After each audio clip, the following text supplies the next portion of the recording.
Birds of a feather flock together.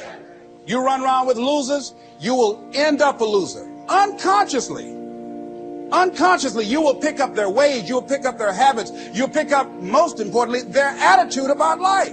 If you're around cynical, negative people all the time, you will become cynical and negative. So you got to watch yourself. Many of us are living out the lives of other people, living out their conclusions, living out of their consciousness. The other thing is that you begin to looking at your life and looking at what it is that you want to achieve. Another crucial thing that you must do is align yourself with powerful people.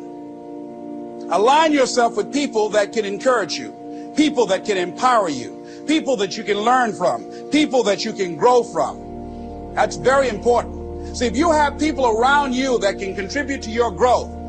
When I wanted to become a speaker, I joined the National Speakers Association. I wanted to be around people that were doing what I wanted to do. I wanted to learn from them. And you want to do that too. You want to align yourself with people who think like you, people who dream like you, people who want more out of life, people that are stretching and searching and seeking some higher ground in life, as opposed to the majority of people. Somebody said, always strive to get on top in life because it's the bottom that's overcrowded. And so you don't want to be on the bottom.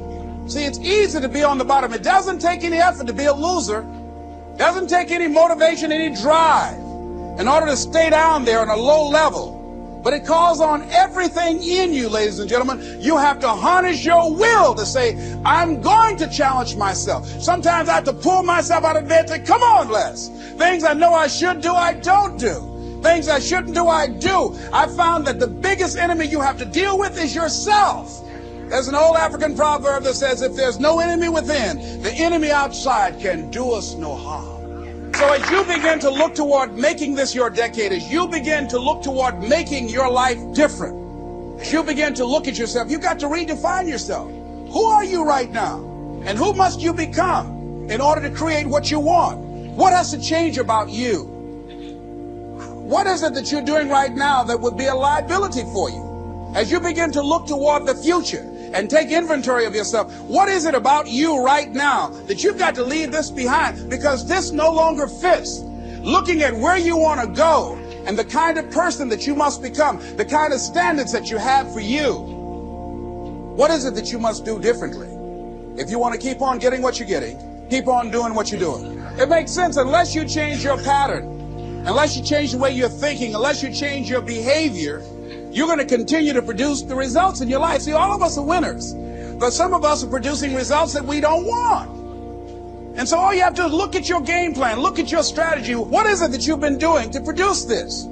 See, you're the director, you're the producer, you're writing the script, you're the star of your life. And as you begin to look at your life, you can decide whether or not it's a smash or whether or not it's a flop.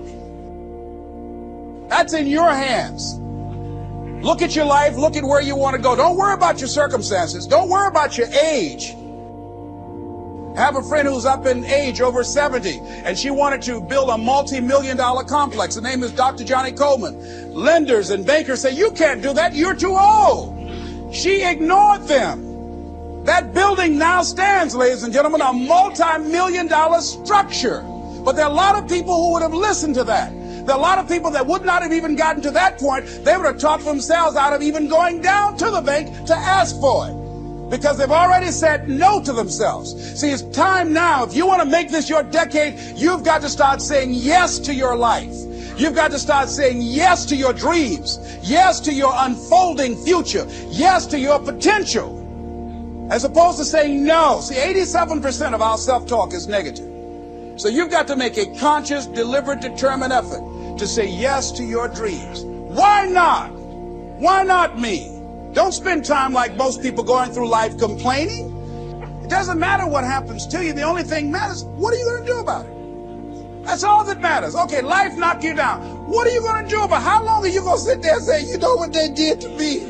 Who wants to hear that racket? Use that energy to get up from there and move on and get on with your life.